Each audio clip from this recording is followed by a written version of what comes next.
I'm Beth Greer, and I'm talking to Dr. Brian Smith. He's a holistic dentist, and he's sort of semi-painless. Full disclosure, Brian is my dentist. I think he's phenomenal.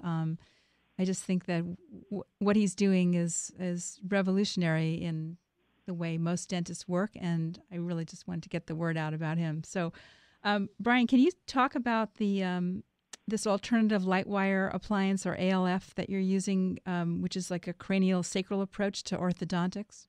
Sure, yeah. It's called what's called an ALF or ALF orthodontics. It's ALF, stands for Advanced Lightwire Functional Orthodontics. It was developed by a dentist in California named Derek Nordstrom, and I haven't had the pleasure of studying with him yet, but I've taken some courses with some various people who are teaching his work and have got to know, this work pretty intensely and personally because I've been treating myself for the last 8 months. So it's basically we're looking at very light-wired, removable or partially removable appliances to put very gentle, expansive forces on the teeth and then into the jaw and the cranium. And the goal is using very light approach, like would be similar to an osteopathic or cranial sacral pressure, to stimulate movement of the cranial bones and the teeth. And it's just what I would consider a more gentle approach in stimulating the body to move and unwind and unlock some strains that might be in how the cranial bones developed because of anything from head injury to genetics to nutritional components. So it's really, again, looking at the whole function of the mouth, function of the jaw, function of the tongue, and how the mouth is functioning in a three-dimensional space and ways to enhance that gently. So you're saying that when you expand the jaw, for example, then there's more room for the teeth and they'll straighten out on their own? Is that the idea? They can. It's a little, it's some of the work. You put these forces on the teeth, and then the body will unwind and kind of move on its own. So you're constantly, as we're adjusting the appliance every 4 to 6 weeks. You make a slight adjustment, stimulation, or what we call an activation of the appliance, puts pressure on the teeth, and then they will move the way the body wants to unwind and move. And you're just following that movement process. It's also really critical to do this work in conjunction with an osteopathic doctor or a craniosacral therapist, so they can be really tracking how the bodies and the cranium is unwinding, as the process moves forward. And it's So let's say you have an adolescent who's needing braces. Like, how long of a process would it be? It's very variable, and of the dentists that do this work, some strictly use the ALF appliance. Many dentists will also use the ALF appliance for the initial work and then do go back with some light-wired, more fixed orthodontics to do some refinement to get the, kind of perfect, ideal, straight smile. Sometimes that's a little tricky with an ALF appliance, and it's really looking at each individual and what what are their desires. So they want a perfectly straight smile. That's usually going to be easier and quicker to get that from maybe traditional orthodontics. But if you want to really look at function and how gently we can move the body in this direction, and maybe aesthetics might be the primary concern, but it's more function. But that being said, you can get great improvements in the way the smile looks and kind of the health behind the smile that you can see in people with a really healthy, vibrant smile. You are really improving the function of how we can chew food, how we can speak, how we can swallow when we're working with this approach. Interesting. And I'm guessing that might last longer. I know I wore braces when I was a teen, like 13, 14, and then my teeth shifted. I had to get them again as an adult. So maybe something like this would last a little bit longer. If you get the mouth, if everything's placed in a harmonious position, that's a much better chance of things to stay. There's still, over time, can be forces on the teeth that will cause some shifting over time. And I definitely believe some minor shifting of the teeth is somewhat of a natural process, but the more stable that structure of the teeth and the jaw and their alignment, and the better it has a chance of staying. In the proper place. So in terms of self-care for people at home, like what natural things should people be using at home? I really look at first using natural home care products. There's several great products on the market. You can kind of look around at like a health food store and see which ones seem to, one that you can just look at the ingredients, compare, and see which one seems like a great place to start. But really good brushing technique, angling into the gum line, brushing in small circles or small like scrubbing motions, really important, using a soft brush. Then using something to clean in between the teeth is critical. I'm a big fan of an irrigator, something like what would be called like a water pick. Hydrofloss, which is an ionizing magnetized version of a more or less a water pick type device, is my favorite. There's also a device you can actually install in your shower line called Shower Floss, and that's convenient for a lot of people, and you don't make a mess because you're actually you're using an irrigator to use water to clean in between your teeth in the shower.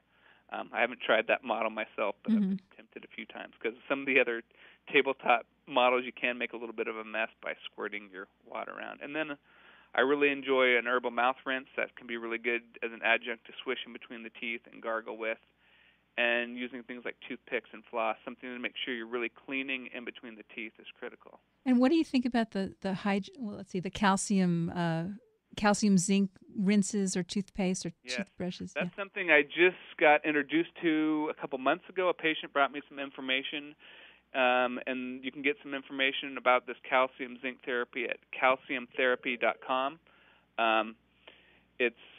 I've just been using it in my practice in the first few months. Things seem very promising, and so that's just a way of supporting the immune system and making sure that the body has the natural building blocks of the teeth in harmony in the mouth. And so that's been something I'm really looking forward to learning more about and using in my practice. It feels good. I've been using it at home for myself for the last 2 months, and the mouthwash combined with the special toothbrush that this doctor has developed, that it really seems to make a big difference. You really do all this on yourself first. It's so interesting, like you'll try it out, and I really admire that you're doing the ALF on yourself and first and seeing how it feels and how it works. It's like you're the ultimate guinea pig on this, right? Yeah, I mean, I think it's most of the things I really believe in I have experienced in myself. I experienced my wisdom teeth not healing up properly, and after 20 years, I had my wisdom teeth sites cleaned out again, and they had been infected for 20 years, jawbone infections in my jaw from where my wisdom teeth used to be. I've done work called oral systemic balance, where we're looking at where my jaw and tongue sits. That therapy has served me wonderfully for the last 6 years, and then now onto the ALF. So I really believe that it's important to feel how they feel in the body, but they've also not only that experience, but they've been greatly valuable for me and my own health. So right. It helps me do my job better when I've experienced it. And I see this work in the patients I work on, but I feel it myself. And the other thing, like the calcium therapy, a lot of the stuff I learn or get introduced to, patients bring me in. There's so much information out there. I haven't learned everything yet by any means, and I learn new stuff every day, whether it's something I've read or patients have brought in. And it's fabulous, and it makes me want to come see you more often because I want to know what else is going on, what else is new. And then talk a little bit about the Weston Price nutritional thing, because I think that you're a big proponent of that, and I know he was a dentist, and eating the right foods is ultimately good for our teeth, and it's not just about avoiding sugar. Right. Yeah.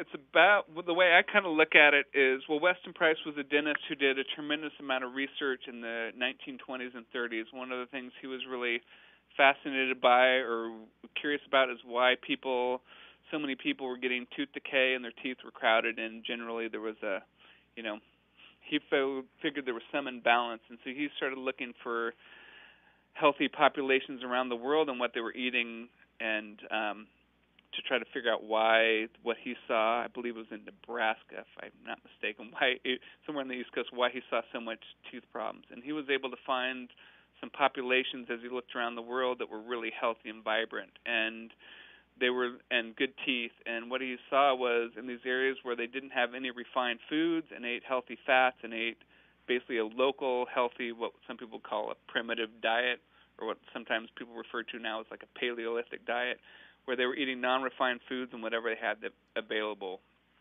And he found people in generally had 32 teeth in the mouth. They all fit and very relatively little tooth decay. And, one of the things that he, I believe, thought we were missing a lot is healthy fats in the diet. So are you getting all the fat-soluble vitamins like vitamin D and vitamin A and some of these other nutrients, and basically looking at these things in whole food form and unrefined form. And so anytime I see, problems in the mouth, depending on the severity, there's definitely without a doubt, some nutritional component that's out of balance. And to figure out what that is in our modern world can definitely be tricky. But, if you can start by minimizing the refined foods, making sure you're getting healthy fats, and there's definitely different theories on that, but using like high concentrated or high fat content butter oil, you can use things like cod liver oil, coconut oil, these different oils that make sure you're getting healthy fats in the diet, and then minimizing, the refined flours, refined sugars. Right. It's all great advice for good health and good health in the mouth. And then obviously it's like a cycle because good health in the mouth causes or reflects on good health in the body. So if people want to get hold of you, you have a great website, marindentalwellness.com. And you want to give your phone number and address? Sure. Yeah, we're at 33 Montecito Drive in Corte Madera. Number is 415-924-6551. And, we're always taking new patients. It's a pleasure to be able to help people improve their health and vitality and, prolong the comfort and health of their mouth, help people feel good about what's in between their lips and in their mouth. Great. Well, thank you so much. It's been fabulous having you on the show today, Brian. And again, marindentalwellness.com for more information. All right. Thanks a lot, Beth. Okay. Good to talk to you. Same here. Well, thank you so much for listening today. For podcasts and more information on my show, visit yoursupernaturallife.com. You can also download the show on iTunes. And you find my book on Amazon or on my website, supernaturalmom.com. And if you type in supernaturalmom.com/free gift, you can download a free 20-question quiz from my book that'll help you determine where, when, and how you are unwittingly being exposed to dangerous chemicals from everyday products in your home. Also, you can take advantage of my expertise where I come to your home and help turn it into a safe haven.